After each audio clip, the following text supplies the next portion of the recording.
Okay, one sec, guys.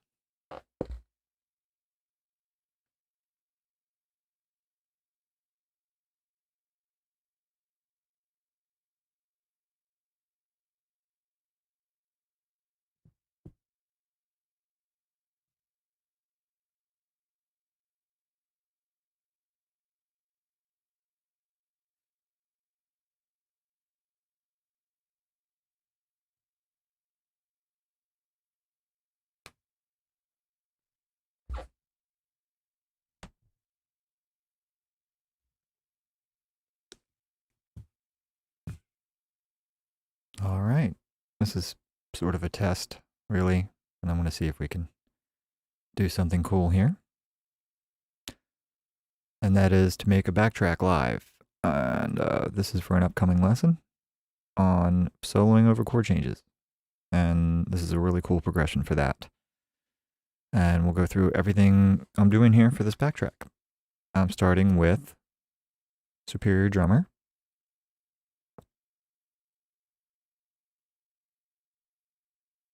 And this is the stock avatar kit that comes with it.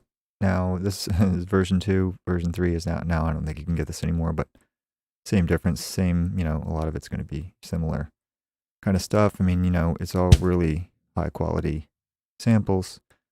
And I find, over the years, I've done less and less, as far as just processing. I find in the end, if you pick the right drum and just do it the right way, you don't have to do a lot of post.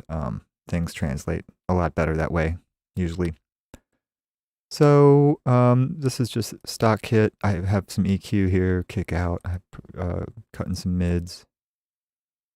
Snare top, I'm cutting some mids. High shelf on the snare bottom mic. So forth and so on. Snare, compressed mic, some mids. And so forth and so on. Cutting a lot of mids out of the hi-hat. But, all fairly basic stuff, I think. And that's pretty much it. I also have a EQ on the kit as a whole. I'm not even really, I'm not even piping the individual mics out to individual inputs in Cubase. I'm just using the channel, the mixer inside this plugin here. So the drummer plugin. All right, so there's my mics. Let me play the beat and you can see what's happening here.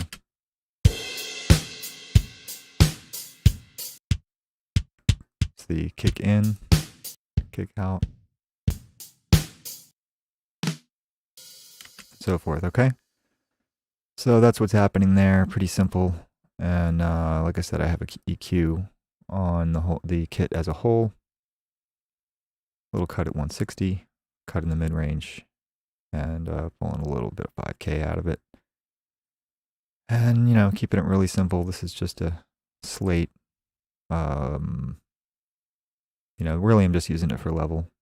You probably wouldn't even hear the difference if I took this off other than the level boost. And that's really it. Just keeping it super simple. And we're at 92 beats per minute. Here's the pattern I wrote. Kick is on every beat. 1, 2, 3, 4. Snares on 2 and 4. So we have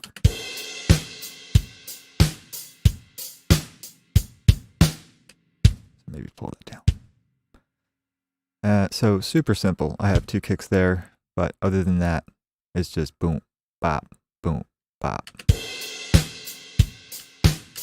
Okay, so we have some cymbals down here. We have hi-hat, and you can see I'm changing the hi-hat up as far as velocity, right? So drummers tend to not hit everything the same, like for instance, like this. They tend to not do that. They either favor the downbeats, like this, or something funky like this, you might do, accent the upbeats.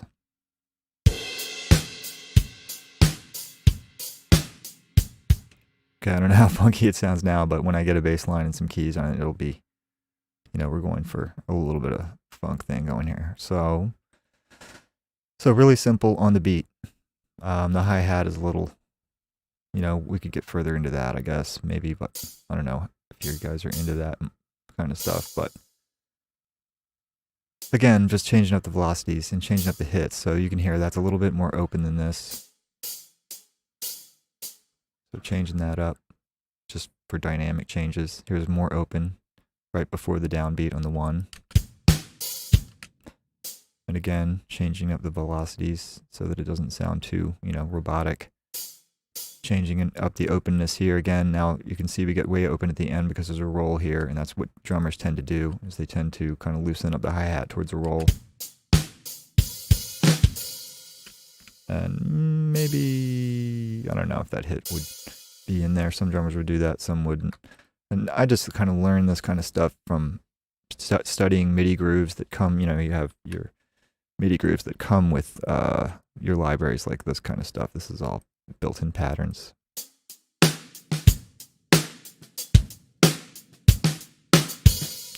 So you drag and drop that into your song, and you just look at the MIDI, and after a while you start to kind of learn what's going on, and you do your own patterns. These are good to use. One reason it's good to use these is because these are played in, you know, on a synthetic kit by a drummer, and the time is not corrected.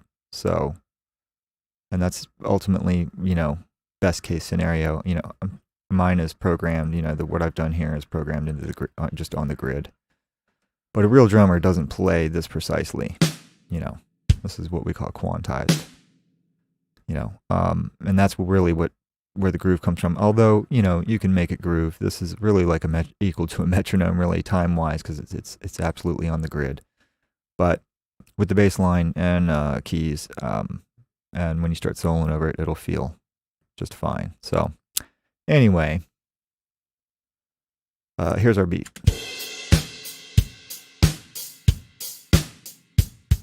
So, keeping it simple, that's just fine. We're going to go ahead and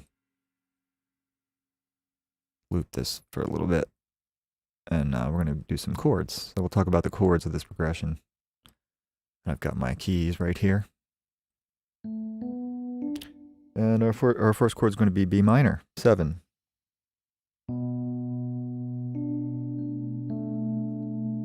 B is the root, D is the minor third, and the dominant 7th would be let's see, A. Now what you're going to notice with this progression, and this is why this makes this progression a great candidate for learning how to solo over changes, is because of the way the chord tones, being the 3rd and the dominant 7th, how they move through the changes chromatically. So you're going to hear this set of notes here move down half step each. Actually, the lower one's going to move a whole step, but that's the only exception. Everything else is going to move chromatically. So we're going to go B minor 7, A7, D7, G7, G flat 7. Sorry. There we go. Okay.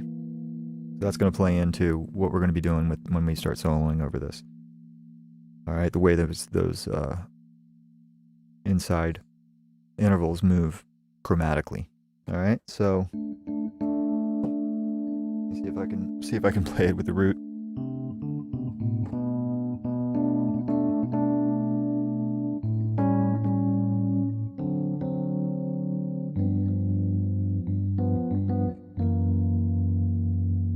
Okay, that's our chord progression. So I'm not going to worry about, you know, trying to figure out some genius groove here. I'm just going to kind of state the chords very simply over the beat. And I think I'm going to start with just the right hand, because I'm not a piano player, so I'm going to see if I can just do the upper part of the chords here real quick, the 3rds and the 7ths.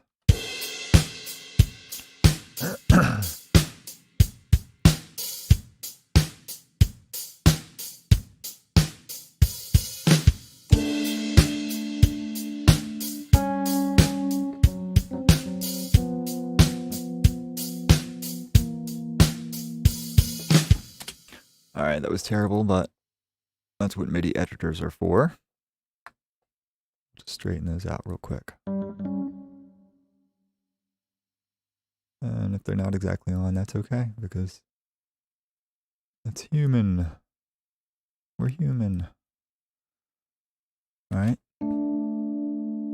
And I could probably just do some bass notes here.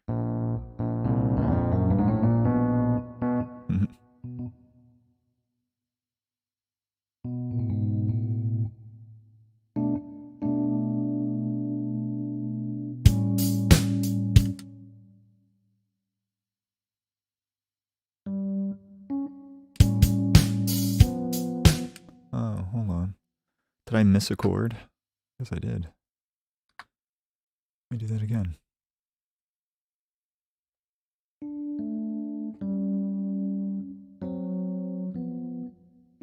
Okay, I think I got it.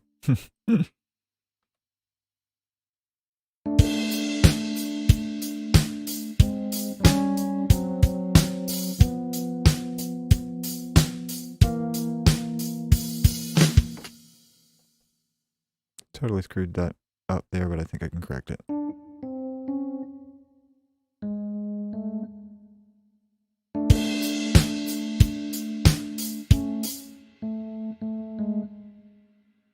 Let me see if this chord's right.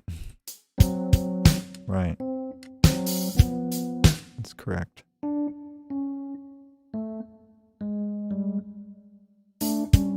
There it is. Okay, so these are thirds and sevenths of all the chords. And you can see how they're moving downward dramatically. Pretty interesting. You're going to see how that plays in later. Alright, let's do our root notes again here. B.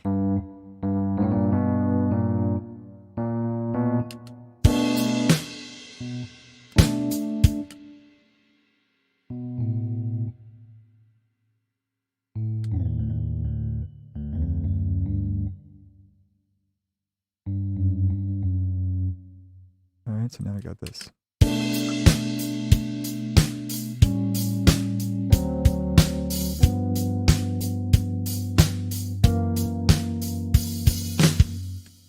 Alright, I'm doing a little low end removal on the keyboard because I'm going to be doing a bass line here in a second.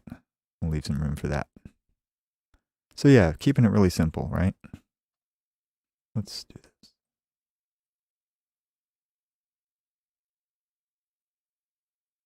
Because we're just, you know, it's a backing track, you know. Nothing too serious. Did I do that too long? Hold on.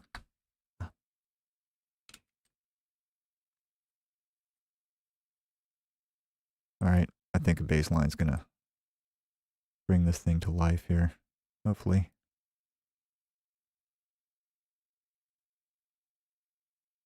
And so I need to grab my bass.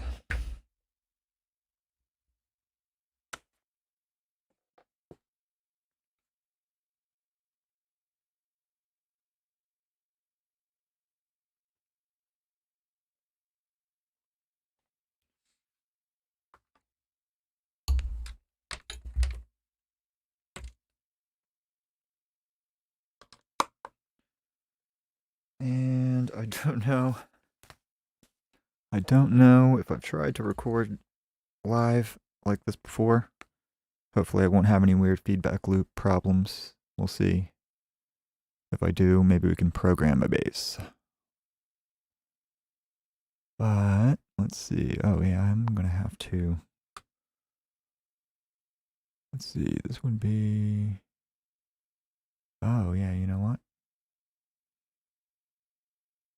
Yeah, I think we'll program a bass because I've been using one mic pre, and I switch back and forth, and I'm using my mic, so I can't unplug my mic. So I'll be right back.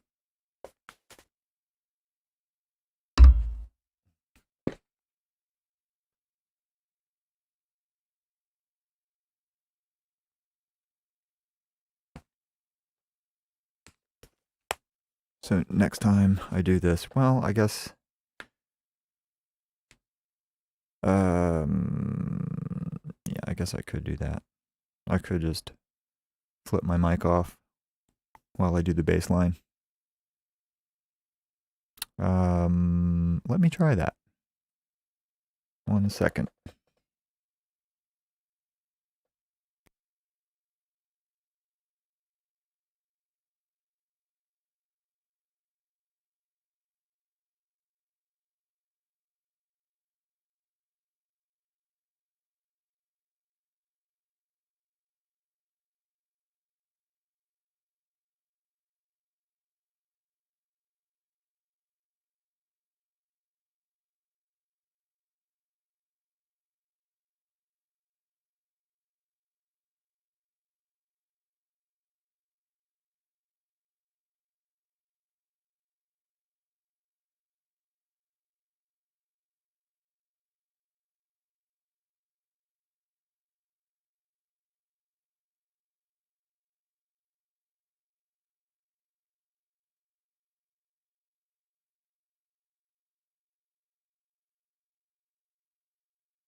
Hello. Is it working?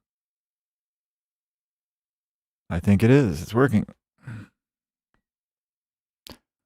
Okay, so keeping it pretty simple on the bass line and doing some little walk downs to each note. Like, so for instance, let's see if I can get my piano back here.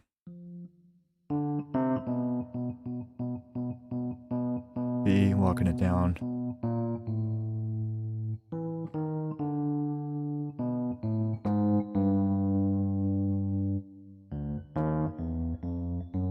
Well, something like that. All right, so half steps. All right, sounds pretty good.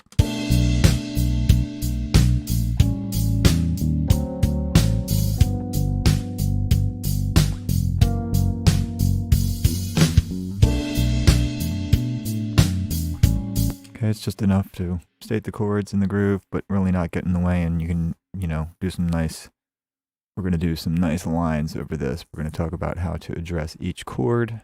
This is a great progression because you can just play B minor pentatonic over and it sounds great, and you can make it totally work.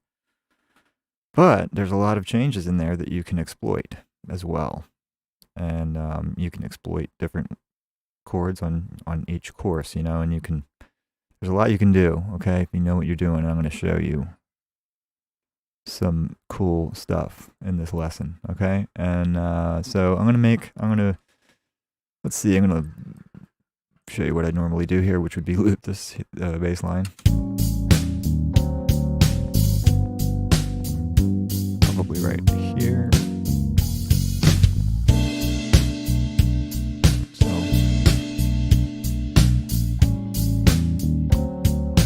I guess it starts here. Right.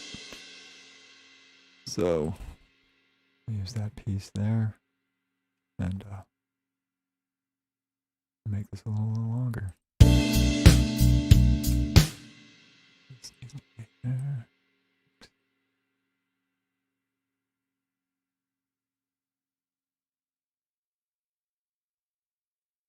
Oops.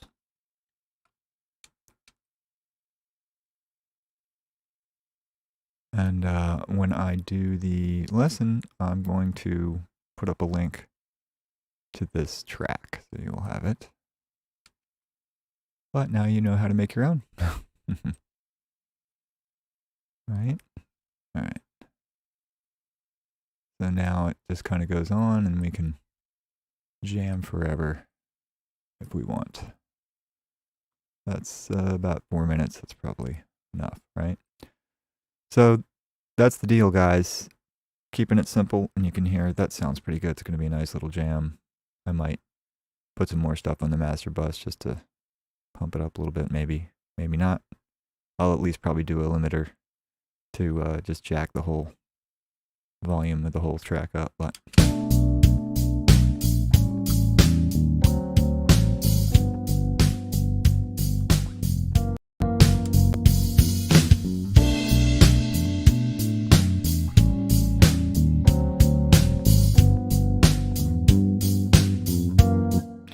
I could probably, do a funkier Rhodes part or something.